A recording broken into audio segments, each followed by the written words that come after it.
একদিকে যখন শিয়ালদা স্টেশনে হাটে-বাজারে এক্সপ্রেস থেকে সোমবার সকালে একাধিক অস্ত্র উদ্ধার করেছে কলকাতা পুলিশের স্পেশাল টাস্ক ফোর্স, ঠিক তখনই মুর্শিদাবাদের সাগরপাড়ায় বাংলাদেশ আগ্নেয়াস্ত্র পাচার করতে গিয়ে পুলিশের জালে এক যুবক।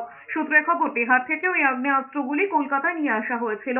এই ঘটনায় হাসান শেখ নামে বছর 42-এর যুবককে গ্রেফতার করা হয়েছে। গোপন সূত্রের খবর পেয়ে সোমবার শিয়ালদা স্টেশনে সাদা পোশাকে টহল দিচ্ছিলেন পুলিশ কর্মীরা।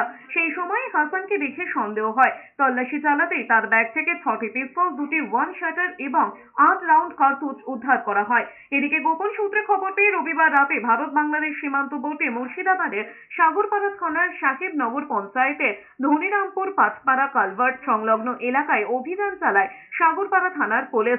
ওই এলাকায় অভিযান চালানোর সময় এক যুবককে ঘোরাফেরা করতে দেখে তাকে সন্দেহ হয় আটক করে তার কাছে তল্লাশি চালিয়ে উদ্ধার হয় একটি আগ্নেয়াস্ত্র, 3 রাউন্ড গুলি ও একটি ম্যাগাজিন। তারপরে ওই যুবককে গ্রেফতার করে পুলিশ। ফের আগ্নেয়াস্ত্র উদ্ধারের ঘটনায় রাজ্য সরকারের বিরুদ্ধে তোপ দিয়েছেন বিজেপির রাজ্য সভাপতি সুকান্ত মজুমদার।